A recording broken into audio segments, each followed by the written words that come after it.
And we are now getting into Champ Select. We've got picks and bans on the screen right here. First one is going to be Gragas, taken away from Shui Shui. You're laughing. Did I say it right? I did say it right? Shui Shui. Shui Shui, yes. Okay, so here's the thing. Shui Shui has had very mixed results. Of course, the two kind of really brand new pieces coming into OMG's roster are going to be amazing. The support and Shui Shui, the jungler, of course, taking over for a rotating door of supports for OMG in the past, and Xiang moving from mid lane to support now into the top lane. Shui Shui has played a lot of Gragas so far to somewhat mixed results. So the thing about OMG is that they have an incredibly high percentage of taking first tower, and it used to be before, of course, they had their loss yesterday, that anytime they got the first tower, they had a 100% chance of winning the game. That has since changed, but it's still incredibly high. But their percentage of first blood and their timings of first blood is actually very delayed. So what that tells me is that their jungler isn't able to make it connect in the early game. And we'll have to keep an eye on Shui Shui to see if that is the case. The high impact early game Gragas no longer available, though Rek'Sai, Sejuani, those meta picks still very popular. We can see Looper looking at Rek'Sai for Kandi, decides to lock it in. A ban that I don't notice, and this was something we were talking about before, is Cassiopeia. Both Cool and Dade are undefeated on Cassiopeia this split so far. Yeah, but we're coming out pretty quick here. I wanted to touch a little bit about the Rek'Sai for Kandi's hands. He's a very aggressive jungler. Again, Kandi was handpicked by Dade for this team. He is a Chinese jungler, so not a Korean. On the other end, though. Yeah, we do have Maokai and Nautilus locked in for Shui Shui and Xiang. Kandi looking at Thresh for Love CD right now. Maokai and Nautilus, we've seen a lot of these guys lately. And this is really the response. Now, the reason why you're seeing Nautilus first rotation so quickly is because Alistar was banned, and it's almost like the Cassiopeia Azir. It's Alistar, and then the answer to that then is Nautilus, the two tanky frontline support. So with Alistar taken off the board, it makes sense that priority jungler is taken away, and then immediately you have priority or the next in line best support, which is going to be that Nautilus for his hard engages, tanky stats, and his overall lane pressure in a 2v2. Maokai, no surprises to see there. Xiang, of course, he was a big Syndra player. When he moved into the support position, he moved into a Morgana player. Maokai has been kind of his go-to champion because he's defined himself as a top laner, as a very role-style player. Interestingly enough, we've got Lee Sin being locked in for Shui Shui and Uzi getting Corki. Uzi and Corki. Yeah. Now, typically when you think about Uzi, you think about Caitlyn, you think about Vayne, hyperscaling champions. He's been pulling out a lot of Corki. He has some decent stats on it. The thing that I wanted to point to, though, is the denial of Sivir. So Masters 3 took Sivir in their second rotation from the blue side, and Sivir right now has an 81% pick ratio in China, and likewise an absurd win rate in China, and primarily because of Uzi. He's so devastating on that champion. Yeah, and that is taken away from him. Now we've got Master looking at their last picks for Gnar and Cassiopeia. It is going to be Dade on Cassiopeia in the mid lane. Looper going to be taking that very scary Gnar in the top. Last up is amazing, but looks like Master, they've got their team comp all figured out. And let's touch again on Dade. So Dade is a player in Korea known as one of the best mid laners to ever play the game. He had a very small and kind of refined champion pool, the Yasuo, the Twisted Fates, things like that. Really well known for playing the Flash Ghost on his mid lanes. Now, it was really surprising when he did decide to pull out the Cassiopeia, and then again in response is Cool's going to go to the Azir. So we talked about Alistar and Nautilus, and then Azir and Cassiopeia as kind of the two matchups. We will see Cool on that Azir in the mid lane. Dade has been branching open his champion pool into more meta streamlined picks like the Cassiopeia, and it was kind of a question mark. Is he going to be able to perform on that? Because before, he wasn't a big champion pool owner, but the champions that he did have, he mastered them. He was flawless on them. And so far, his Cassiopeia has looked really strong. Yeah, he is going to be up against Cool on that Azir, as the comparison was made. Should make for a very exciting matchup. I've really seen it go both ways, but that was Azir as the last pick for OMG. And we'll have to see if OMG can keep up with that flawless 4-0 record they've got against Master, because right now, Master have got a pretty scary team. And right now, OMG are really hurting for some points. Both these teams are kind of sitting in the upper middle pack of the bracket so far, so a good 2-0 here, or at least a split, because that's really been the story of OMG so far. Every single match they find, they somehow find a way to split. We'll keep an eye on whether or not that split comes out. It's going to be very exciting to see how this match plays out. Uzi played exceptionally well on Corki yesterday, and he is going up against SMLZ on that Sivir. Should make for a very, very thrilling matchup. Do you think we'll be seeing any sort of lane swaps going out? Typically, every single team has been lane swapping Sivir. It's just so potent because of her wave control and wave clear. It's not that Sivir can't face in a 2v2, because obviously she actually does really well against Corki due to the ability of her spell field against or spell shield, excuse me, against his phosphorus bomb. But it's just the tower pressure. It is a very powerful combination, but we're going to be getting into game right now.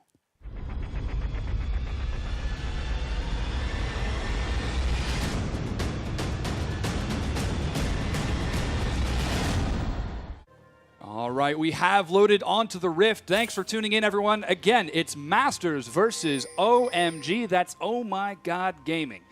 Actually, it's not Oh My God Gaming. It's Oh My God. Yeah. Oh My Gaming. Oh My Gaming, yes. And we can see some 5-point defenses coming out from just about everyone. Shui taking some minor harass from Cassiopeia. That's a whopping 3 seconds shaved off of that late game Cassiopeia. Getting those stacks. Yeah. Applying to her passive. Now, the thing that I want to point out is Cool, of course, took the cleanse, and that's something that we see very common against Cassiopeia, but not quite for the reasons that I think a lot of players... hold on, though. Yeah, could be a little bit of action. It was amazing getting just a touch too far forward, takes some harass, and gets right back out. Okay, touching back to the cleanse. So not quite to a lot of expectations. So people would say, okay, yeah, against Cassiopeia, of course you would take a cleanse because you want to get out of her petrifying gaze. You want to be able to walk away from that. And of course the cleanse can help there, but it's primarily to reset the poison. So you want to cleanse the poison off of you in Cassiopeia because with how her E works, the Twin Fang, if a target is poisoned when she hits it, it immediately resets the cooldown. And it's the difference between a 0.5 cooldown of something that's going to be doing ridiculous damage late game to a 7-second cooldown. So it will be very exciting. Does look like we're going to get Masters starting on the bottom side of the map, starting off with both of the Krugs as SMLZ wants to get some additional experience going up against Uzi and Amazing. They are going to be heading towards the bottom as well. Shui starting off with those Krugs and Xion going for the typical Wolf Camp. Direwolves teleporting into the top. And we're finally going to see a 2v2 situation as opposed to Sivir being lane swapped. So what's important to consider here as far as OMG are concerned are kind of their statistics for first tower. They get a very early first tower and they almost always get the first tower in their games. So we'll see if maybe the fact that they are facing off into a 2v2, if this is going to slow them down, especially as W3D misses the hook. So close. The level 2 coming out really fast for Masters in the bottom lane, but as you mentioned, missing the hook means it's a little bit tougher. W3D getting turned now upon by Amazing, but he just soaks that harass and walks right on back. And really that was the advantage of the fact that SMLZ and W3D decided to take the early Krug, so they had an EXP advantage going into the lane. Tried to make it connect, didn't land their CC, but that lands. Ooh, that lands. The Phosphorus Bomb finds SMLZ. He flashes back and is going to make it out alive. He burns both Flash and Heal. W3D now running for his life. No summoners to be spent by OMG. Oh, and Love forced to burn his Flash. He gets out alive. Uzi and Amazing came out way on top in that exchange, and since bottom lane has won itself, we do see Shui up into the top lane. Now the thing, Twisted Advance. Yeah, he's going to catch him. Looper going for the bounce. He's close to Meganar, but isn't going to be dived on the turret.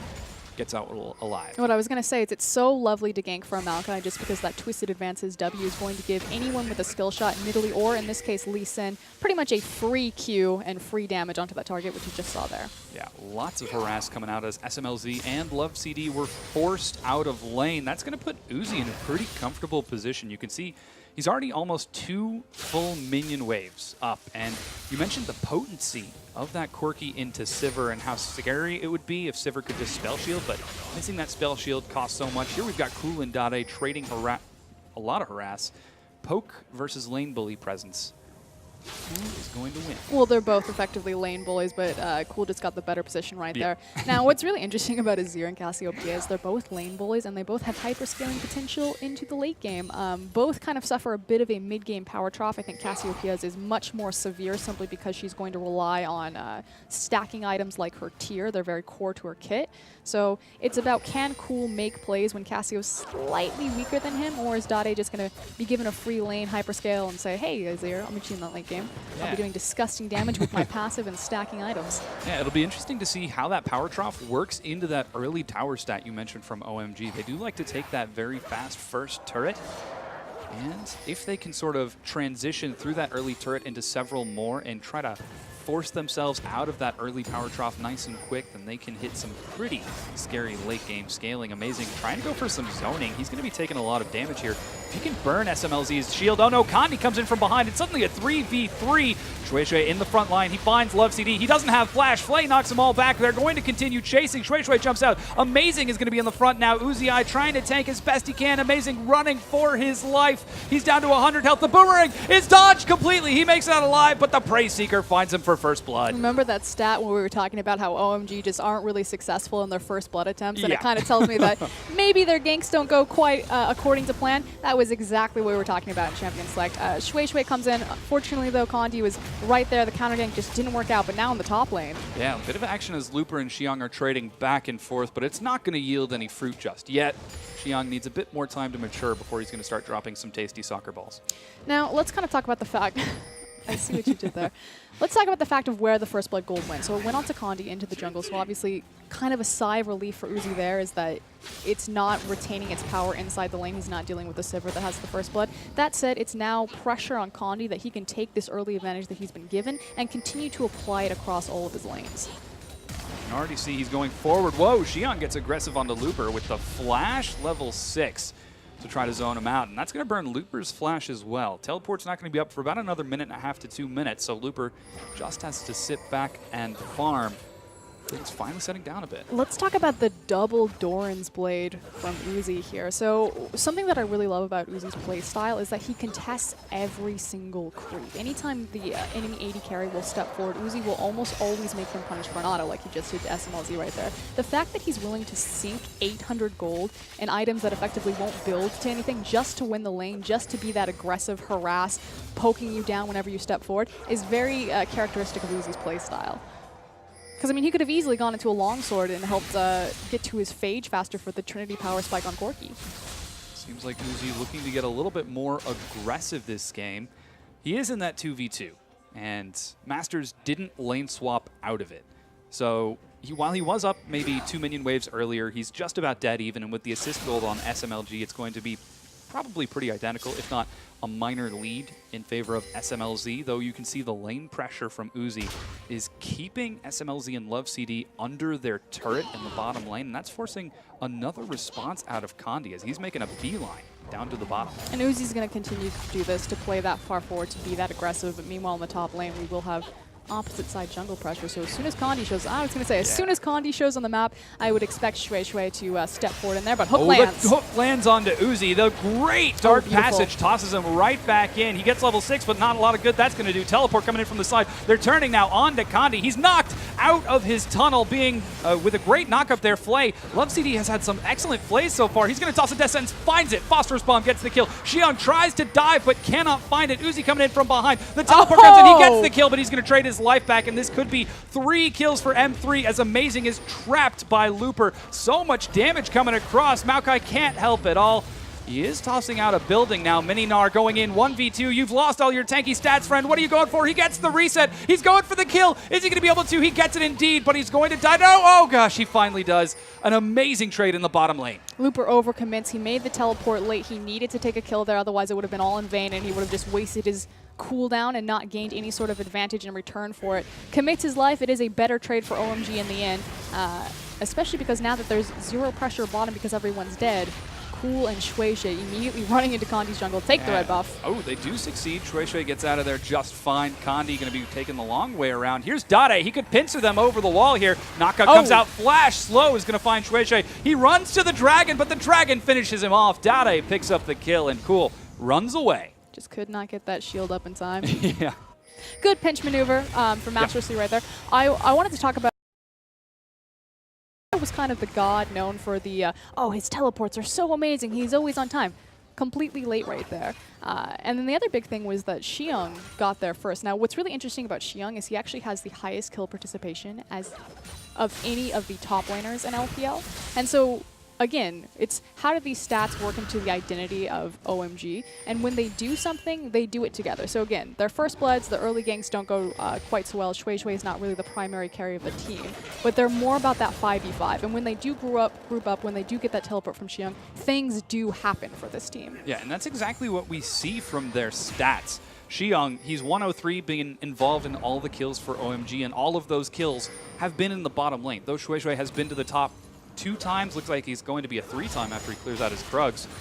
all of the pressure that OMG have been placing have been oriented around getting Uzi in a good spot. He is finally now getting closer and closer towards that Trinity Force. Sheen first. Yeah, going for the Sheen first, Phage Classic. second. Azir looks like he might be going for a roam. Cool, spotted out by Wards. M3 know this is happening. I didn't even notice that Dade's tower has already gone down, so Cool shoving him in. Yeah, that's usually a good thing, to win your lane and take turret. I mean, typically it's the lane that Uzi's in, just because he's been playing so much Sivir, and it's just about pushing the lanes. And that's what I want to talk about. So historically, it's funny that we finally get a 2v2, because I feel like every single game has just been about the lane swap, since Sivir is such a big pick right now in LPL. Hold on, didn't think that was going to connect.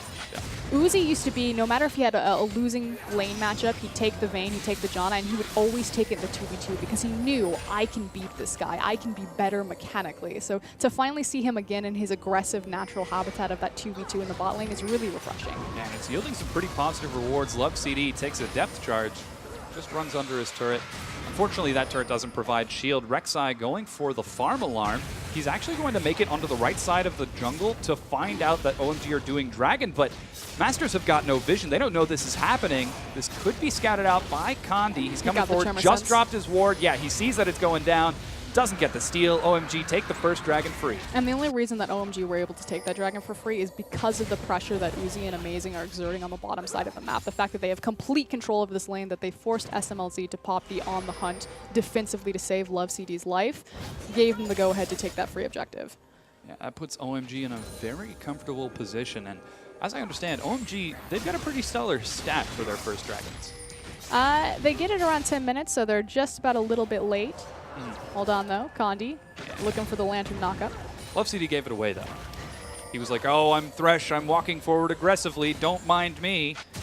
Don't pay no attention to the Lantern in my back bush. W3D is the shot caller for Masters 3, so. Oh, hook is going to land on W3D, but Condi was, in fact, waiting in the wings. That was not a bluff. Shui has joined the battle. It's 3v3 now. The kick comes back around. SMLZ in the back line gets fed over to Uzi. 3-1-0 now. And they continue pressuring for this tier 1 turret. Just an easy feed into the all-star ADC. And again, we kind of talked about the question for OMG is who are they? What is their identity? They used to be kind of the Trinity threat of going, leveling, and cool, and slowly it's starting merging down into their bot lane as the replacement from San to Uzi. And this is the fruit of all of their labor. Consistent ganks and teleports bottom. All of the action has been down here, almost 100% of the kills. Of course, Uzi just one shy there, 3-1-0 like you said. Well, that's just because he died before Gnar was able to go down. But what does this didn't get the assist? But what does this equate to? So we talk about how last split, OMG were kind of, you know, on the fence. Are we going to go with going in love lane? Are we going to put our attention to Uzi? And then it kind of failed their result, or they didn't get the results that they expected from an all-star superstar team. They didn't take first in the LPL. But is this iteration of OMG, the one that is almost a pseudo Starhorn Rail Club, all about Uzi in the bot lane, is it better than the dynasty that OMG have set when they entered into LPL, being that top 1, top 2 team historically that they've been pretty much every single time, save for last split? It's hard to say. I mean, you're getting some pretty fantastic performances out of Uzi right now. Obviously, he's 3-1-0, and OMG are feeling very confident with Cool actually doing a great job of keeping Dade down in the mid lane and that first Dragon. So statistically, OMG have got everything going their way this time. Other big itemizations, speaking of going away, the Trinity Force has been completed for Uzi. Ooh. Cool, getting a bit aggressive on the Dade. Thought he was going to go for the Azir sec. Didn't want to go for it. Here's Xiong from the backside. Righteous Glory Flash puts him under the turret. Xiong now running for his life. Lots of damage. Dade needs to pay attention. Azir doesn't follow up with the dash Azir sec. And lets him go. And this is what's so devastating about Azir. Kind of one of the few things in this matchup against Cassiopeia is just how much damage he can put out without being a threat of her ultimate. The fact that his Sand Soldier has such a long range and control that he can just consistently put Dade down, force him to vacate, and Dade can't even respond with the Petrifying Gaze. Yeah, Dade seeming to have a bit of trouble. We mentioned that this would be the big highlight, Dade versus Cool, and so far it seems to be going in Cool's favor. He's up 15 CS, he did take down that first turret. Now with Dade's flash gone, he's going to be pretty free to keep up the aggression. And that pressure mid results in a turret in the bottom as Uzi and Amazing take down that tier 1, knowing that Cool and Shui Shui are on that side of the jungle. They can get out just fine. SLMZ is the target, though, as Amazing drops the depth charge. He's going in 1v2, though, as Uzi doesn't seem like he wants to get any auto attacks. Condi from the backside. Uzi says, sorry, dude, I wasn't committed to that. Amazing. Dying for random reasons. Yeah. It's amazing. I wanted to talk, let's talk a little bit about Dottie, though, because you kind of asked a big question, the fact that the lane fades didn't quite go his way, the fact that OMG have snowballed kind of a global lead, although as I say that, we do have some action happening top lane. Yeah, Looper is going to be caught by Shui Shui coming from behind. Cool comes in from the last remaining direction. Out of three directions agree that Gnar is dead. Oh, Uzi getting a little bit aggressive here, but teleport from Xiong to help him out. Dark Passage is followed. Xiong is going a little bit too deep, deeper than expected, but he's actually doing just fine. Righteous Glory is enough while Uzi continues to hammer in from the backside. 1 kill goes down. Is it going to be 2? It is indeed, and Uzi gets out alive before flashing aggressively. 3 kills for OMG. Uzi is so good at just understanding the cooldowns and the fine line that he can tread between can I go in, how aggressive can I be? He immediately sidesteps the death sentence, then just goes ham into the fight, doing a 2v3. Wow. All on that sidestep to dodge the death sentence. Yeah, exceptional play from Uzi as he's coming up big, 4-1 in a Bilgewater Cutlass, soon to be Leap of the Ruined King shortly thereafter. And with that, it's 3 turrets missing from Masters. And they don't have that first dragon. They're down a lot of kills. And this is really expected of OMG. They've kind of transformed themselves into a very rotation-esque style game. And I wasn't sure if it was just, oh, it looks like we're going to actually have a replay. Yeah. So the important thing to watch here is just Uzi's positioning. Now he's going to step forward of this wall. Lovesteedy's going to throw the hook, sidesteps back to it, and then he immediately throws down all of his damage. He is going to go ahead and burn the Valkyrie as soon as Condi Flash knocks up onto him. Then he's going to flash forward, finish off with a rocket and an auto attack. Yeah, we're getting right back into the action, though. Dade caught 1v3, the rotations from OMG. 4 members picking up the kill on the Dade. And with that, OMG continue to pressure forward as Uzi is looking so strong. The mid-tier 2 is going to fall, and Masters just aren't responding to this. Here's the late recall out of Looper and SMLZ. The hook as they go for the dive. Lovesteedy's the target. He is destroyed. They're even going to follow on to Condi. Insect is going to miss as Shui Shui does just go for the flash kick and instead kicks him sideways, but that's 2 turrets and 2 kills. OMG with the incredible rotation. And this is what I wanted to talk about again. Goes back to identity. Who are OMG? What type of team are they? In their last split, they started to kind of show this this idea that we'll quickly push down as many towers as possible. They were one of the first teams to really pick Sivir back up and just run with that. And it was, is this a byproduct of this is just how powerful Sivir is? The fact that she offers so much siege potential, wave clear potential, and the ability to rotate with her on the hunt, take down towers? Or is this just something that the team are naturally suited to and they pick up Sivir because they know that they're strong about this? The fact that they're continuing to be so rotation oriented, so tower and structural oriented with a Corki tells me that this is just their identity. And what's really interesting here is kind of the changing of hands of a shot caller. So Lovely and Go going with a primary and secondary shot callers for OMG in the past. And with their benching, it was kind of curious. Who is going to take the lead on OMG? What direction are they going to go as a team now? Uzi was the shot caller for Starhorn Rail Club, and we're starting to see a very similar style of play. Again, I called it the pseudo Starhorn Rail Club that OMG are transforming into. So I'm loving it. Yeah, it's working so fantastic. OMG now 5 kills, up a whopping 6,000 gold. Uzi, in fact, leading the charge. Not even afraid to take the boomerang there as he gets some minor harass from SMLZ. He's dead even in CS, but he has got so many kills and assists that it doesn't even matter. The pressure on the map from OMG is ever present, and Master just isn't responding to OMG's consistent pressure. They're not shutting Uzi down. They're letting Cool continue to roam and back up Uzi and Xiong. This could be OMG looking very strong, perhaps grasping at straws for that great form that they once had a few splits ago. 5-man shove in the bottom lane as OMG look to put some pressure onto this tier 2, but the minion wave is going to be cleared reasonably quickly. Looking for the Azir sec with Cool standing off to the side or how he can somehow get involved. I was going to say, it's a little bit curious that they're not playing with the open inhibitor mid-wave. I think that was a bit of a fumble and loss of pressure for OMG just because they had an opportunity where they could have... Ooh, hold on. Xiong is caught, though it looks like it could be all part of his brilliant plan. nope, he decides that's not part of my plan. In fact, that was just a mistake. Okay, so this is where OMG slightly fumbled the ball as far as the rotations. They had an opportunity where Cool could have been in the mid lane, or someone could have been in the mid lane, applying pressure with that open inhib.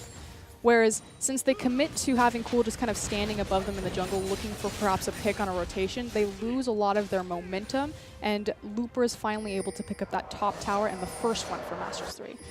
Yeah, things are finally starting to look a little bit better for Masters as Looper is feeling pretty comfortable. He does have a decent CS lead against Xiong, though he is down in global gold, presumably by a lot. He's got some pretty defensive 5 towers? stats. Yeah, 5 towers, 5 kills. Pretty scary number. The nice thing, though, is that he has both his armor and his MR components pretty much finished. The Randuin's Omen, as well as the Hex Drinker. And this is really important just because Uzi's the big Fed 1-5, 1-3 on this Corki. Corki does mixed damage, so both magic and physical damage. And it's really just so potent that your Gnar, your big tanky frontline, has the ability to deal with both those types. Yeah, it seems that Looper is going to be looking to get in the back line and tank quite a bit, as so far he's not been able to really get too involved with many of these fights, as he was picked off twice in the top lane and once in the bottom, going for that single kill that he has. He's going to have to do a lot to keep Dade and SMLZ alive, as the dive coming out from OMG and simply the rotation plays are super strong.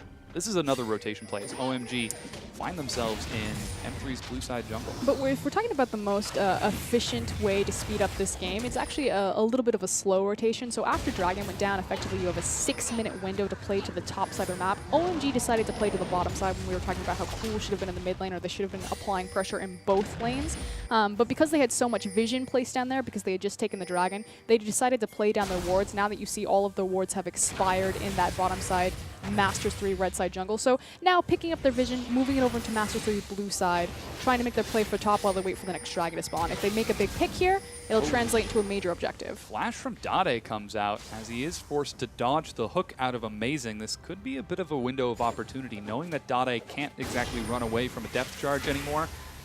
OMG could potentially look for a dive. Xiong has his teleport as well. Baron is on the map. OMG put up pressure in the mid, and Masters are forced to consolidate themselves mid. Sit back and defend. Wait for OMG to slip up and make a mistake before they can really make a thing happen to themselves. You mentioned that Cassiopeia is a late game hyper carry. She just has to make it to that point. Yeah, talking about win conditions, for Masters 3 right now, it's about clearing out their own jungle, making sure that they can secure their flanks and safely farm their side lanes.